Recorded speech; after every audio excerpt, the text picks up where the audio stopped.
महात्मा गांधी 20वीं सदी के सबसे अधिक प्रभावशाली भारतीय व्यक्ति हैं, जिनकी अप्रत्यक्ष उपस्थिति उनकी मृत्यु के 75 वर्ष बाद भी पूरे देश पर देखी जा सकती है। उन्होंने स्वाधीन भारत की कल्पना की और उसके लिए कठिन संघर्ष किया। स्वाधीनता से उनका अर्थ केवल ब्रिटिश राज से मुक्ति का नहीं था, बल्कि वह गरीबी, निरक्षरता और अस्पृश्यता जैसी बुराइयों से भी मुक्ति का सपना देखते थे। वह चाहते थे कि देश के सारे नागरिक समान रूप से आज़ादी और समृद्धि का सुख पा सकें। इस वीडियो पोस्ट में हम आपसे महात्मा गांधी द्वारा लिखित अपनी biography the story of my experiments with truth की बुक समरी को साझा करेंगे। The story of my experiments with truth Mohandas Karamchand Gandhi द्वारा लिखित एक पुस्तक है, जिन्हें महात्मा गांधी के नाम से भी जाना जाता है। विशेष रूप से ये पुस्तक महात्मा गांधी की आत्मकथा है, लेकिन महात्मा गांधी इस पुस्तक को आत्मकथा के रूप में व्यक्त करने वाली किसी भी राय और विचार को खारिज कर देते हैं, क्योंकि उनका उद्देश्य इस पुस्तक में उन्हें दिखाना या चित्रित करना नहीं है, बल्कि समय के साथ विकसित होने वाली सच्चाइयों को दिखाना है। ये किताब मूल रूप से गुजराती में लिखी गई थी और बाद में इसका अंग्रेजी और अन्य भाषाओं में अनुवाद किया गया। इस पुस्तक का मूल नाम साथिया सोधानी है, जिसका अर्थ है सत्य के साथ मेरे प्रयोग। ये पुस्तक महात्मा गांधी ने अपने सबसे करीबी मित्र स्वामी आनंद के दबाव से लिखी थी, जो उनके साहित्यिक प्रबंधक बन गए थे। ये पुस्तक 1925 से 1929 के बीच साप्ताहिक प्रकाशित होने वाली पत्रिका में प्रकाशित हुई थी और उस साप्ताहिक रिपोर्ट का नाम था नवजीवन। इस पुस्तक के माध्यम से हम महात्मा गांधी की व्यावसायिक सक्रियता की प्रयोगात्मक जड़ों के बारे में सीखते हैं। महात्मा गांधी नैतिकता और आध्यात्मिकता की भी व्याख्या करते हैं। इस पुस्तक को 19वीं सदी की सबसे प्रभावशाली आध्यात्मिक कृतियों में से एक माना गया है। मोहनदास करमचंद गांधी, जिन्हें महात्मा गांधी के नाम से भी जाना जाता है, का जन्म 2 अक्टूबर 1869 को पोरबंदर, गुजरात, भारत में हुआ था। वह एक वकील, राजनीतिज्ञ, समाज सुधारक और लेखक थे, जो भारत में ब्रिटिश शासन के खिलाफ उठाए गए राष्ट्रवादी आंदोलनों के नेता बने। उन्हें भारत के पिता के रूप में भी जाना जाता है। महात्मा गांधी को सामाजिक और राजनीतिक प्रगति प्राप्त करने के लिए भारत में ब्रिटिश शासन के खिलाफ अहिंसक विरोध के सिद्धांतों के लिए पहचाना जाता है। भारत और दुनिया भर में महात्मा गांधी के हजारों अनुयायी हैं। महात्मा का शाब्दिक अर्थ है महान आत्मा। उनकी मृत्यु के समय बड़ी संख्या में श्रद्धालु लोग उन्हें देखने के लिए एकत्र हुए थे। उन्होंने महात्माओं की कुछ व्यथाएं लिखीं जो केवल महात्मा ही जानते हैं। 30 जनवरी 1948 को दिल्ली में उनकी मृत्यु हो गई। उनकी प्रसिद्धि उनके जीवन काल के दौरान दुनिया भर में फैल गई और उनकी मृत्यु के बाद ही बढ़ी। अब पूरी दुनिया उन्हें महात्मा गांधी के नाम से जानती है। इस पुस्तक की शुरुआत राजकोट और पोरबंदर में महात्मा गांधी के बचपन और वयस्क जीवन की व्याख्या करती है। उनका कहना है कि वह मांस खाते थे और सुखवादी जीवन शैली जीते थे। वह ये भी कहता है कि वह अक्सर चोरी करता था और शराब पीता था, लेकिन अब वह खुद को छुड़ाने की इच्छा रखता है। उन्होंने अपनी कुछ पसंदीदा पुस्तकों का वर्णन किया है, जिनमें नाटक हरिश्चंद्र और श्रवण पितृभक्ति नाटक शामिल हैं। एक नाटक जिसमें श्रवण अपने माता पिता के प्रति गहरा सम्मान रखता है, जिसने गांधी जी को अपने माता पिता के लिए ऐसा करने के लिए प्रेरित किया। उस समय बाल विवाह की प्रथा के कारण गांधी जी ने मात्र 13 वर्ष की उम्र में विवाह कर लिया। उन्हें अपने पूरे जीवन में इस बात का पछतावा रहा और उन्होंने इस कृत्य को बेतुकी जल्दी कहा और इसके नैतिक आधारों को पूरी तरह से दोषी ठहराया। गांधी जी ने बताया कि जब वह गांधी छोटे थे तो उनके पिता करमचंद गांधी की मृत्यु हो गई।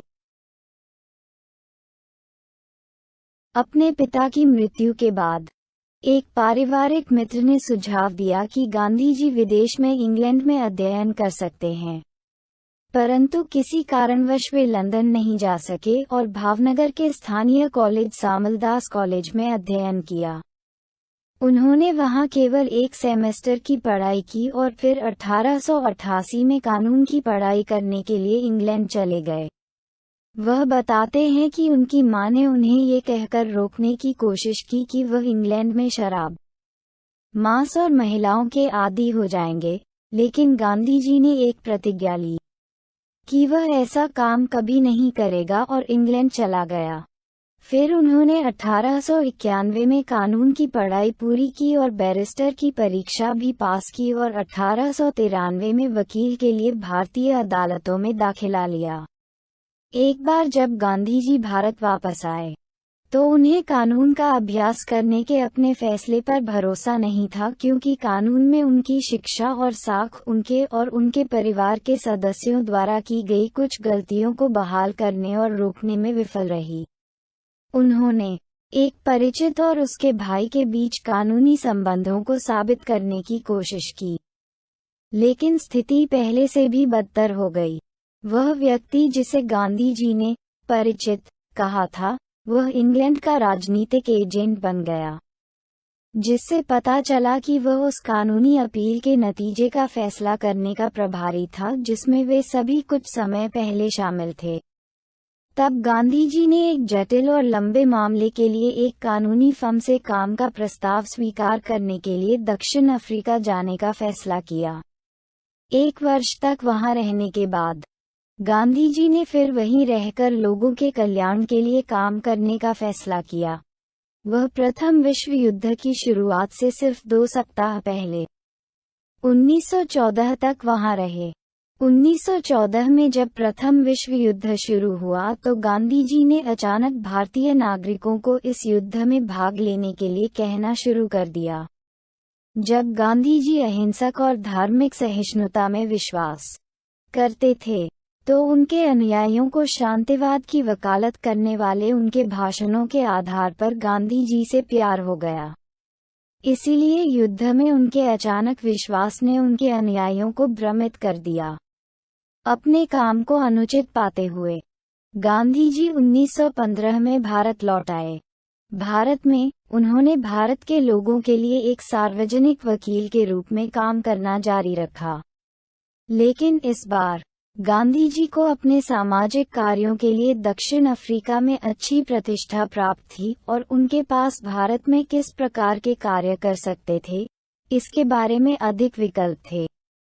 गांधी जी ने सविनय अवज्ञा आंदोलन पर काम किया, जो अहिंसक प्रतिरोध का अग्रणी समर्थक बन गया।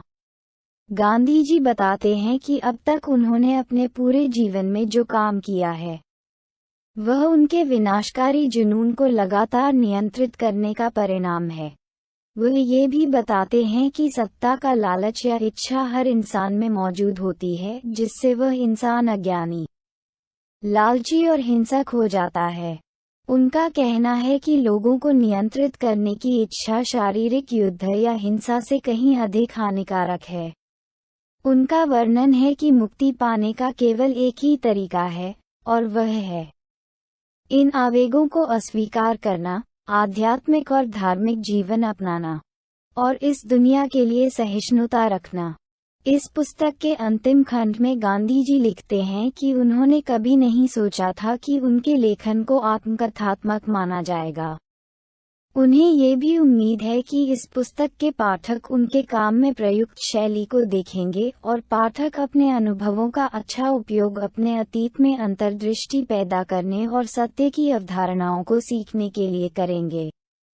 गांधी जी के अनुसार सत्य का विचार एक दिमाग और दुनिया की अवधारणा को विकसित करने की एक प्रक्रिया है जो हमेशा विकसित होती है, किसी स्थिर विषय या वस्तु के अध्ययन के बावजूद। दुनिया के बारे में मानसिकता रखने की निरंतर विकसित होने वाली प्रक्रिया की यह अवधारणा गांधी जी की पुस्तक का केंद्रीय विचार है।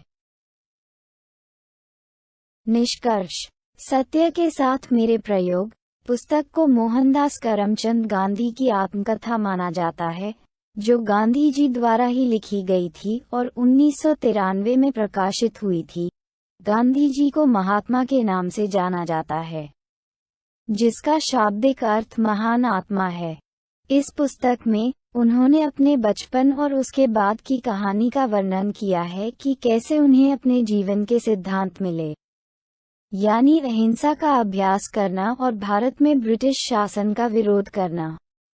गांधी जी अपने जीवन काल में भारत के लोगों को ब्रिटिश साम्राज्य को पीछे धकेलने और भारत की स्वतंत्रता के लिए आगे बढ़ने के लिए प्रेरित करने में सफल रहे। इस पुस्तक में गांधी जी अपने पाठकों को नैतिक संदेश समझाते हैं।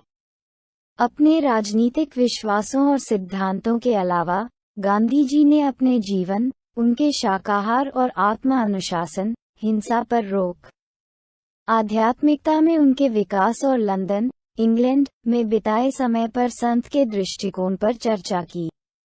महात्मा गांधी के बारे में कुछ तथ्य। जब गांधी जी छोटे थे तो वह इतने शर्मीले थे कि अन्य छात्रों से बात करने से बचने के लिए स्कूल से जल्दी घर लौट आते थे। संयुक्त राष्ट्र ने 2007 में 2 अक्टूबर, महात्मा गांधी की जन्मतिथि को अंतर्राष्ट्रीय अहिंसा दिवस के रूप में घोषित किया। महात्मा गांधी को 5 बार नोबेल शांति पुरस्कार के लिए नामांकित किया गया था, लेकिन कई कारणों से उन्हें कोई पुरस्कार नहीं मिला। 1930 में टाइम मैगजीन द्वारा महात्मा गांधी को पर्सन ऑफ द ईयर चुना गया था। महात्मा गांधी ने ब्रह्मचर्य का व्रत तब लिया जब उनके 4 बेटे थे। यदि आप हमारी मेहनत की सराहना करते हैं तो कृपया इस पोस्ट को लाइक और शेयर करें और हमारे चैनल को सब्सक्राइब करें। धन्यवाद।